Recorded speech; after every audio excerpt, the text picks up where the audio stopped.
The last time the Reds had a disappointing home series versus Milwaukee, we got the call-up of Elly De La Cruz. Well, the Reds had another disappointing home series versus the Brewers, and this time we get CES. He is here. We'll tell you about the latest exciting call-up on today's Locked On Reds.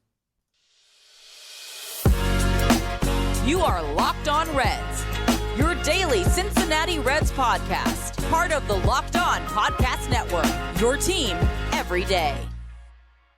You are Locked On Reds with myself, Jeff Carr, and my co-host, Stephen Offenbaker. We are lifelong Cincinnati Reds fans that have turned an addiction into this team, into information for you. I want to thank you for joining us on today's Locked On Reds podcast that, to be honest with you, was completely different the first time we recorded this. But as you'll notice later on when my outfit changes, this is a completely different thing because the Reds made a late night announcement on Sunday night. Christian Encarnacion-Strand is being called up from AAA. He will join the team on Monday to face the San Francisco Giants.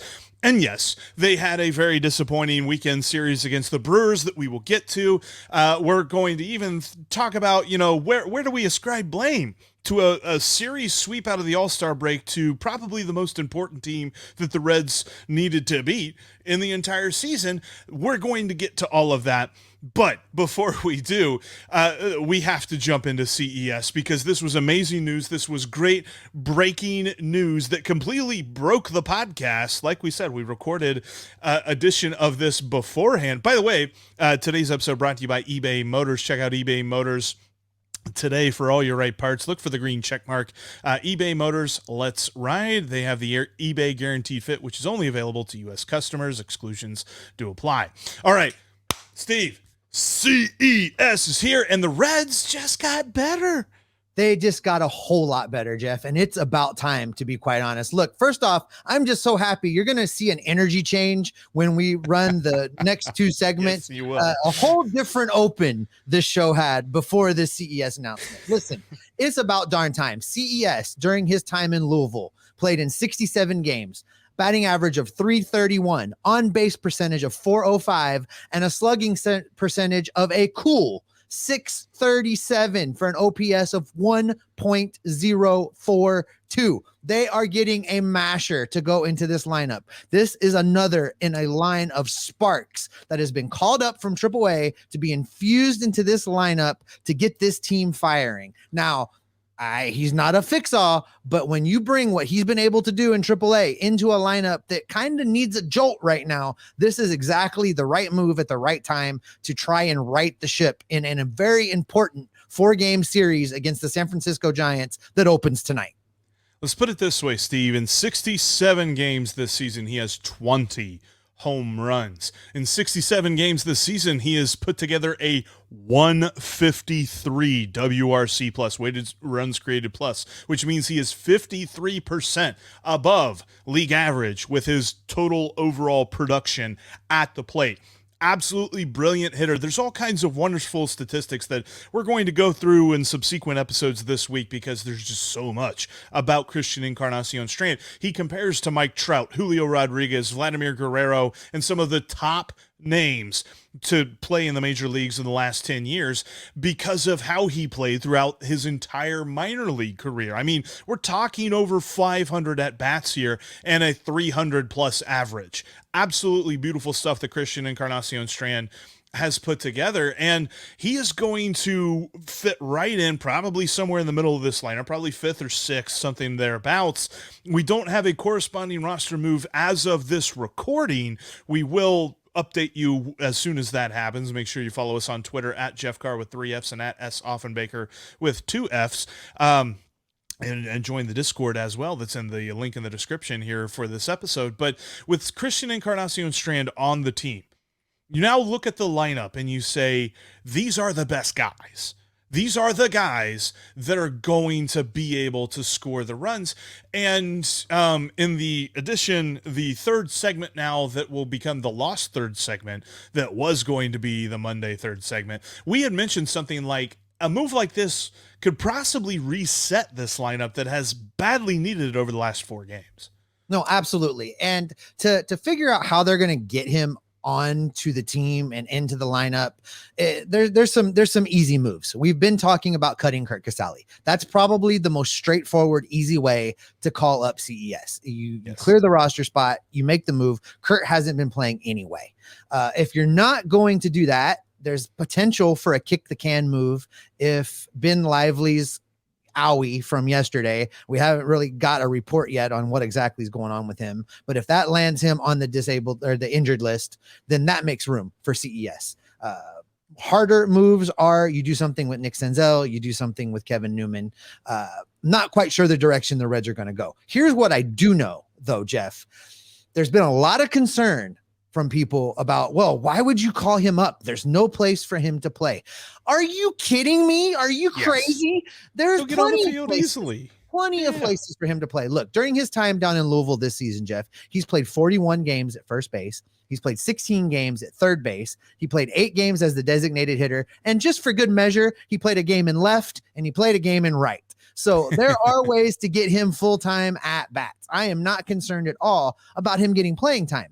Now, to your point about where he fits in this lineup, I, for a long time, have always felt like it's a good idea to bring these guys up and hit them 6, 7, 8, 9 down towards the bottom, let them build their confidence, let them get comfortable. But then they called up Matt McClain and then blew that argument right out of the water.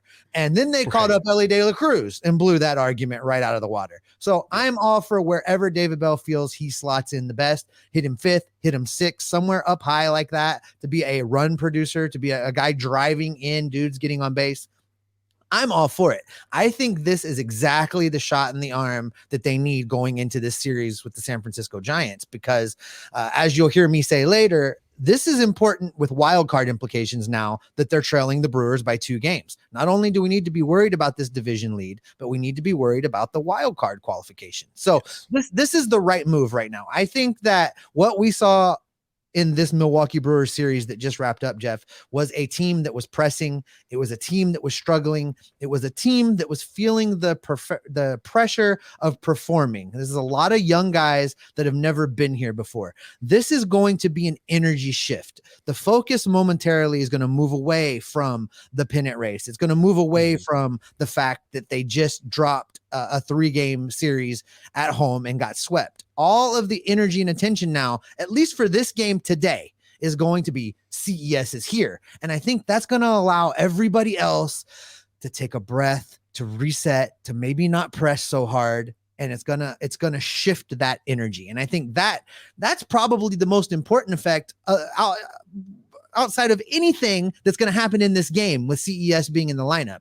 It's just going to allow for that reset. It's going to allow for just that momentary pause for this team to start fighting its way forward again.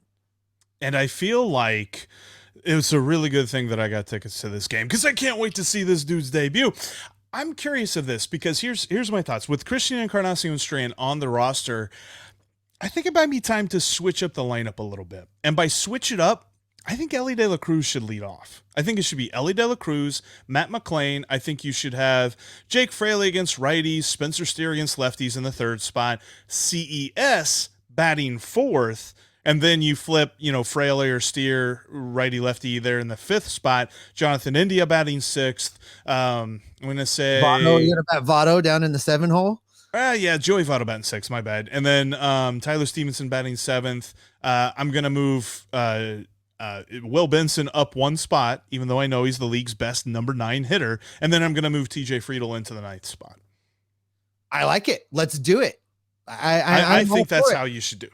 Because I think that Elly De La Cruz, of everyone on this team, should have the most at-bats, because CES is going to be the biggest run producer in this lineup. Listen, he doesn't just have power, though. This is the thing. Like, there's a lot of people that are saying, man, I'm getting like Adam Dunn vibes or something from this guy. Like, he bats over 300.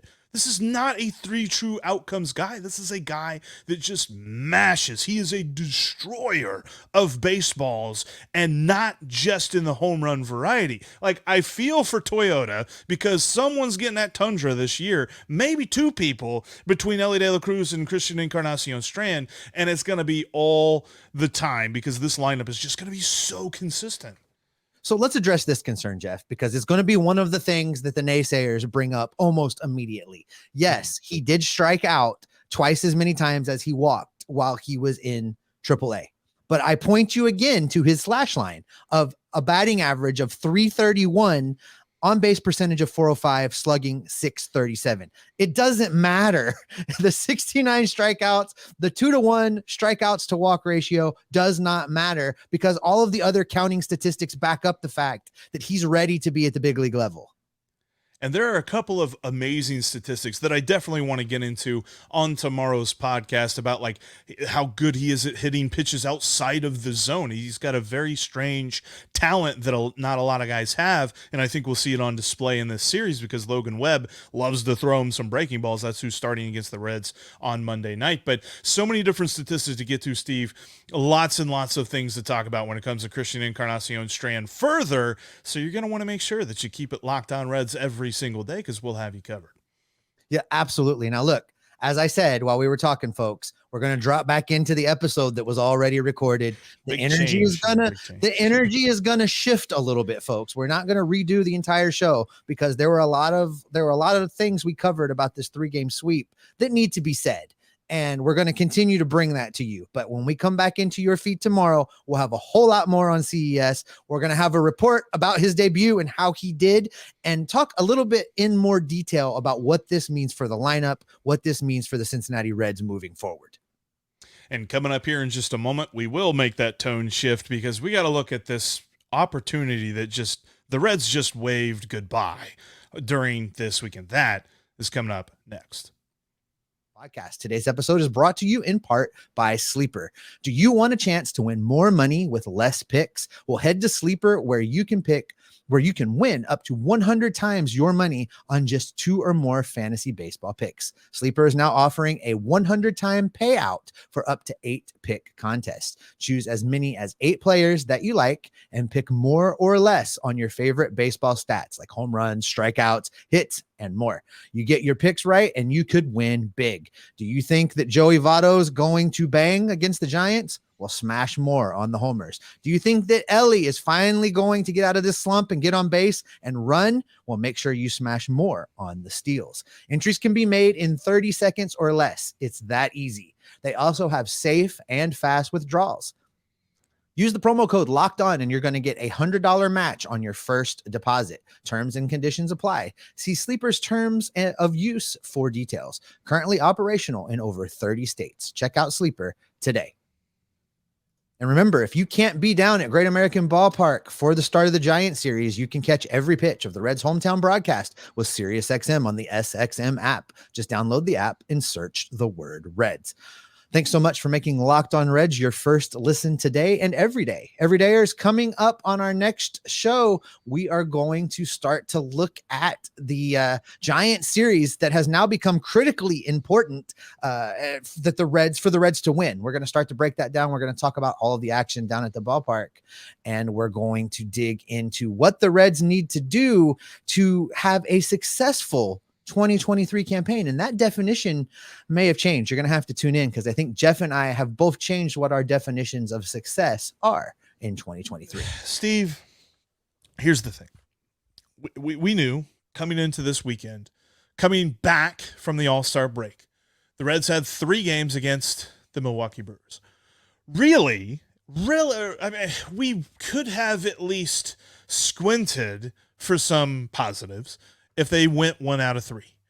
We would have loved 2 out of 3. Instead, we got 0 out of 3. And if I may be so bold in saying this right out of the gate, look, there's still plenty of time. The Reds still have an opportunity here, but the Reds handed the keys and control of the NL Central back to Milwaukee. I mean, quite frankly, I'm a little ticked off, Jeff. Yeah. All they had to do was win one of these games. One of them. They win one of these 3 games, we're having an entirely different conversation. You and I are sitting here talking about, well, it wasn't as good as we had hoped it was going to be. But look, they're still tied for first place. We head through the rest of the month. We're going to play them again in 3 series down the road. We're okay. Now, does that mean I want to panic because they got swept? I don't want to panic because they got swept, but I want to gripe a little bit. I want to moan a little bit. I'm pretty ticked off. I feel like they really squandered a opportunity and really showed just how young and inexperienced they truly are in dealing with pressure-packed situations, because they crumbled, they wilted, they melted. However you want to describe that, they did it. Just looking through the box scores on the hitting side of things shows you how bad it was.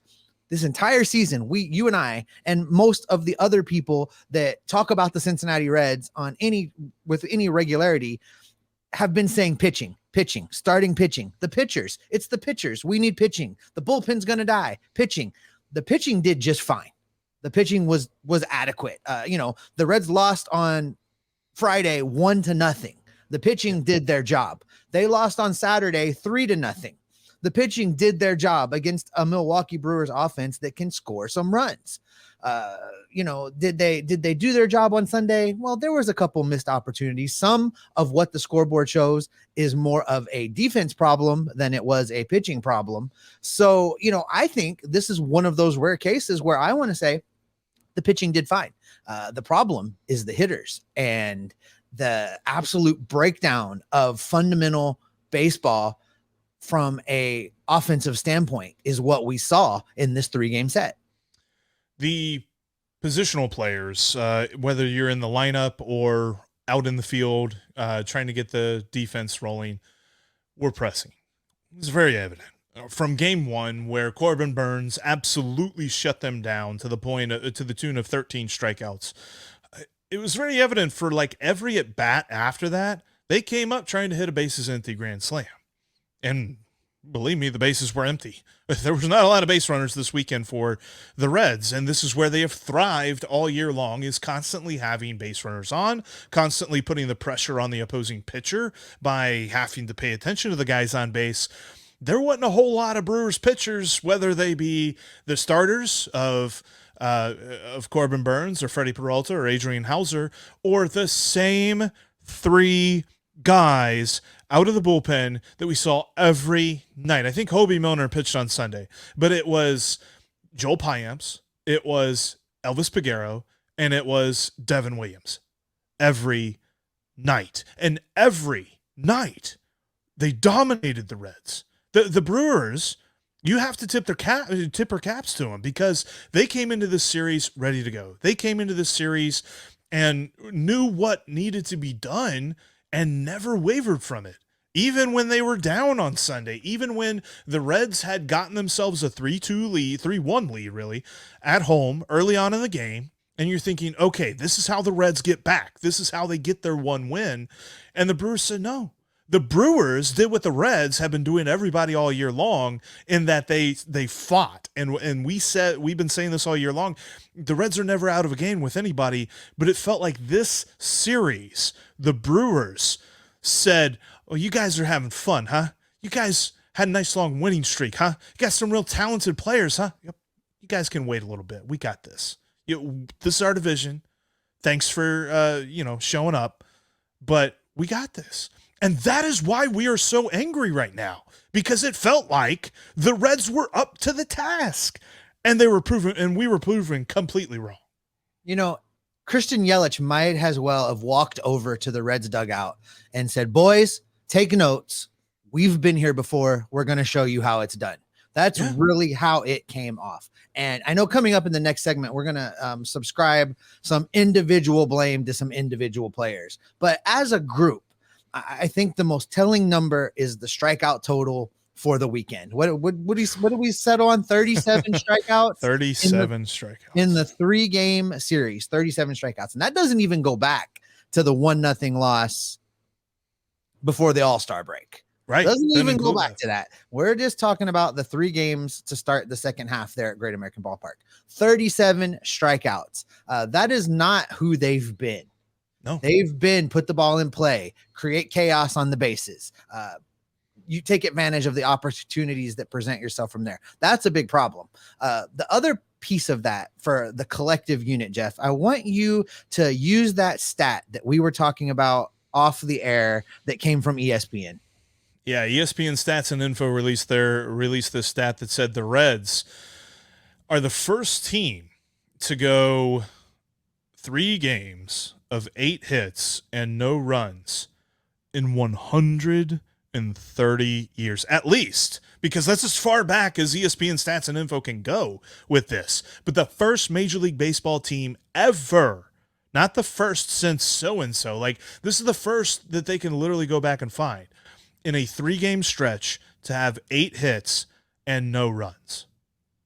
Collective failure by the lineup. There was not one person that like you can really point to and say that guy's really the biggest reason why. Collective failure. And I hate to say that, but this is the kind of thing, and this is really what's going to show us, and we'll talk about this later on in today's show, but this is really going to show us the mettle that this team has. We even talk about the grit and the grind and how well these guys fight throughout the season. This is the biggest test they faced all year.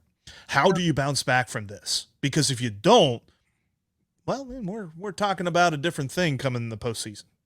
Now, I know people want to talk about the ump shows that went on during this series. Now, I haven't looked at the ump scorecards yet, but from where I'm sitting with the eye test, the Brewers were just as ticked off with the strike zone most of the series as the Reds were. So I agree that it was bad umpiring at home plate throughout the series, but I think it was consistently bad on both sides. I'm not sure that it influenced things one way or the other very much.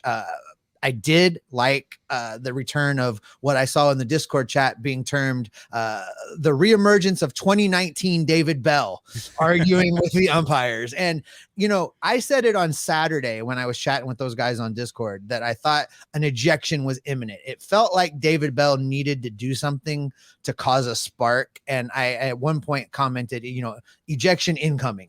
But it was late in the game, and you saw a couple times David Bell was started to the top step of the dugout, but he pulled it back. I think it was too late in the game. He saved it for yesterday.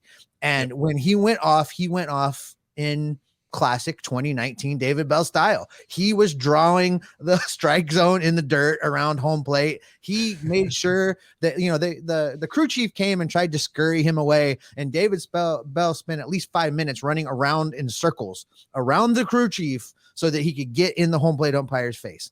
And I think that made a difference. There was a little bit difference in how the Reds position players, at least at the plate, acted and carried themselves. And it almost worked. It was almost the spark that the team needed. But, you know, moving forward, I think while it may be hard to identify some individuals that are responsible, they're there. There is plenty of blame to go around. And coming up in the next segment, Jeff and I are going to attempt to at least point out some of the things that went wrong individually in this 3-game debacle out at Great American Ballpark. But before we talk about that, though, want to let you know that if you can't be at the ballpark for this Giants series at Great American Ballpark, you can catch every pitch of the Reds' hometown broadcast on Sirius XM.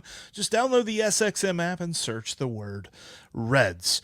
And thanks as always for checking out Locked On Reds here today. For more Reds content in between each and every episode, make sure you join the community on Discord. We've got a lot of great folks talking Reds baseball on the Discord server. The link, which is down in the description of this episode, you can follow that along and join in the Reds conversation all day long. All right, Jeff, it's hard to really point a finger at one guy because the offense was so collectively bad and the fielding at times was so collectively bad. But I think there are areas where we can point to for particular players letting the team down in particular moments.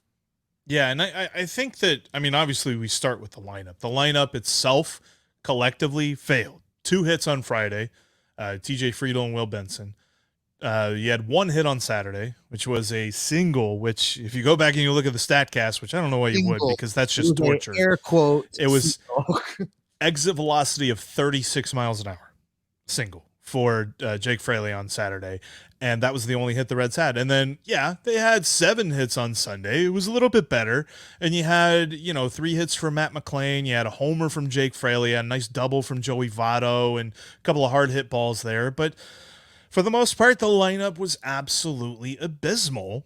And part of that is, look, okay, we want to start to point at some guys that had bad games, and I know there's plenty of people wanting to point fingers at Elly De La Cruz, and make no mistake about it, he did nothing to help the team win on offense, and that's a bit of a bummer. But this is something where you just point the finger at the Brewers pitching. They were just better. Like, sometimes guys are just better, and this was the perfect case.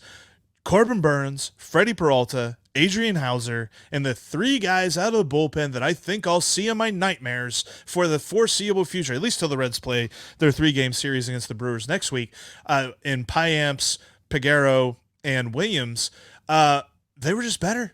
And if for anyone to say that this was the Reds shooting themselves in the foot, for anyone to take away from just how good they weren't watching this series.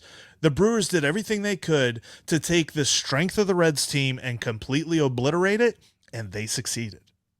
I also want to say on a personal note that whenever the day comes that Christian Yelich announces his retirement, I am getting on an airplane. I am flying to Milwaukee so that I can be at the press conference to make sure he's actually leaving. I can't wait for that day to come. That guy just needs to be gone. Here's where I feel like there were some problems. Individuals. I will point some figures at individuals. I feel like more than one occasion out on defense in center field, TJ Friedl lost track of what was going on and had mental lapses. The play where he went to the plate instead of throwing into second base was on a Sunday, bonehead play that cost the Reds pretty significantly.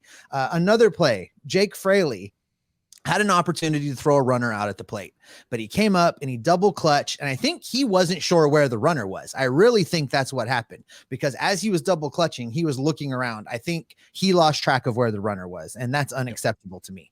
Nick Senzel is another guy who we keep saying with his limited playing time needs to take advantage of the limited opportunities he's going to get moving forward. And I get this one against a left-handed pitcher, but apparently he can't catch the ball in the outfield either. Now I know he's an infielder being asked to play outfield, but to some extent that argument's getting a little bit tired because it's been multiple years. More outfield than infield. He's been in the outfield. Exactly. So he just simply lost track of the ball. He let the team down, and I get they're human. Errors are going to happen. Mistakes are going to be made.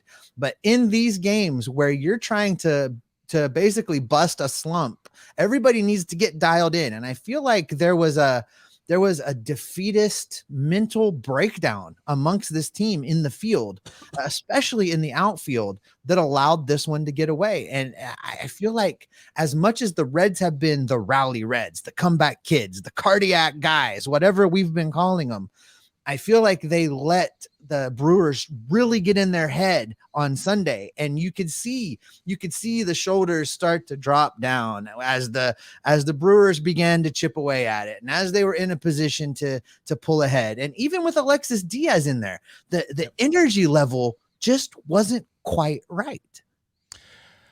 I think, and this is a maybe overused sports colloquialism, but I think they started to buy into their own hype.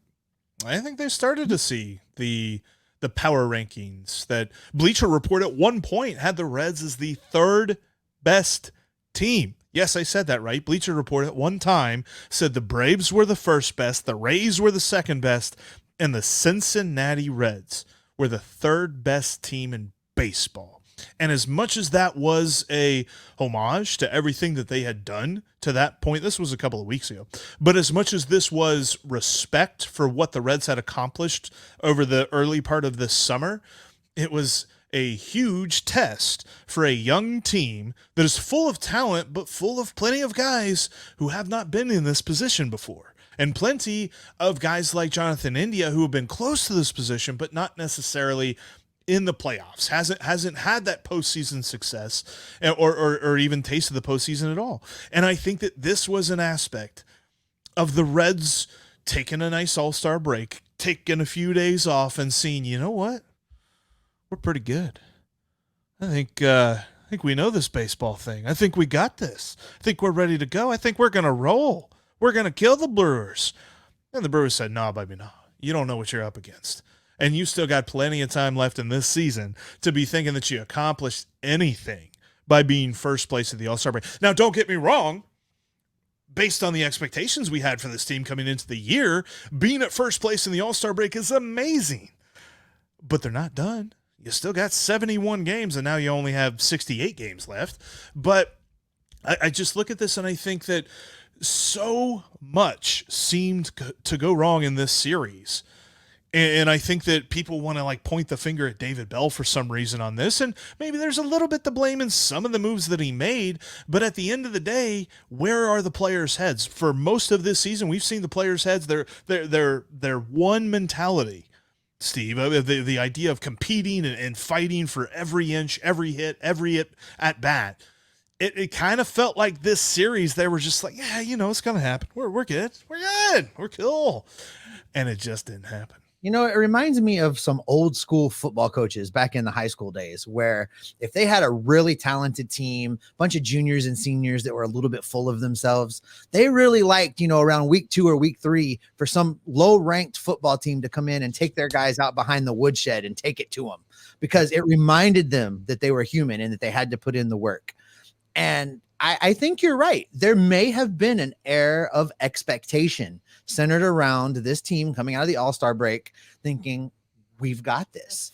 It's a new series and a new opportunity beginning today down at Great American Ballpark. Williamson versus Webb for the Giants. The Reds need to take this game by whatever means necessary and start to move things forward. That's where I'm at with this. I think that it can be done. I'm going to look for the positives. We're going to hope that the rest of this lineup catches fire. And that is probably a good spot to go ahead and wrap it up for today. Before we get out of here, don't forget, if you can't be down at Great American Ballpark today, you can catch every pitch of the Reds hometown broadcast with SiriusXM on the SXM app. Just download that app and search the word Reds.